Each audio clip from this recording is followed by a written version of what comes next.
year is 1972, and President Nixon is about to embark on a journey that, according to Dr. Matthew O'Brien, will change the course of history. This is the 50th anniversary of President Nixon venturing to China. And there's some interesting background aspects of this, because if you were to look at Nixon early on in his political career, you would probably think he'd be among the least likely American politicians to ever make such a step.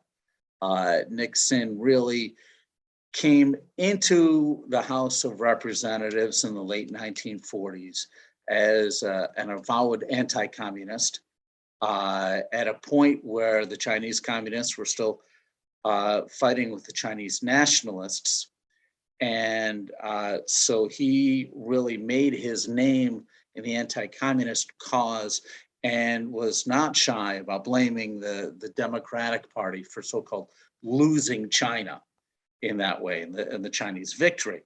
One of the things that happens, however, is that in the mid-50s, there is a growing estrangement between the Soviet Union and the Chinese communists, ironically, in part because the Chinese are viewing the Soviets as being too accommodationist to the Americans. So there's a growing split there.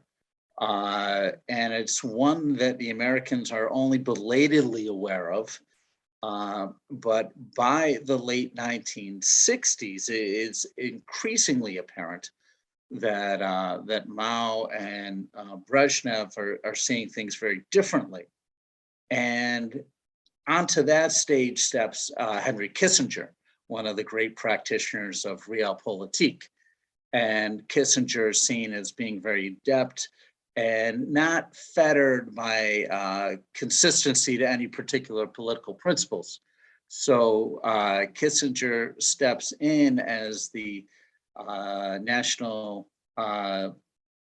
NSA chief and comes to realize that the Americans have an opportunity to kind of crack the door into the People's Republic of China.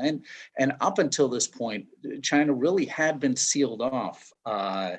Nixon in 1968, as part of the campaign, vaguely mentions kind of changing American-Chinese relations. But then it's Khrushchev in 1971 who actually makes a secret visit to communist China.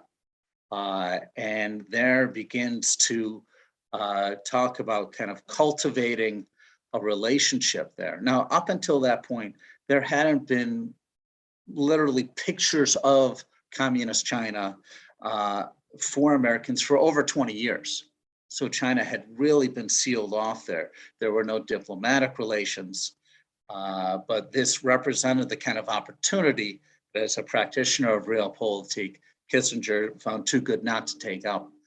There was another factor as well, and that's that the Vietnam War was going on, and there was an attempt to approach the Chinese as potential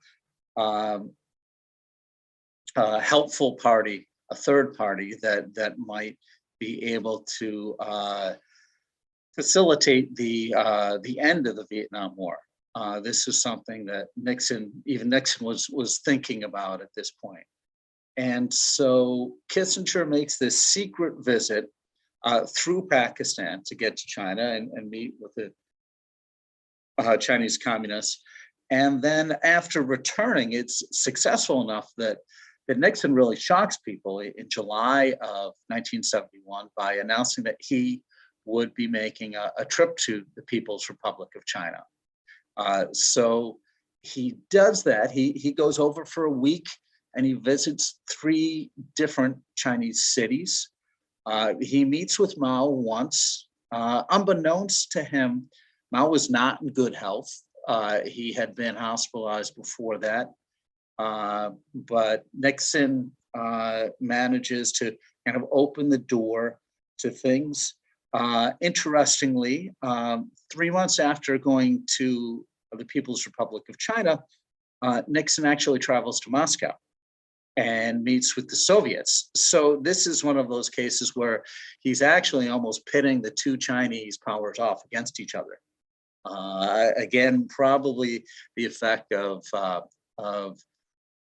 Kissinger's very nimble policy there, and so that's productive. And in the process has started up, and then in 1979, then the United States awards full diplomatic recognition of the People's Republic of China, and that really opens up the door to where we are today. For Franciscan Offbeat News, I'm Patrick Frazier.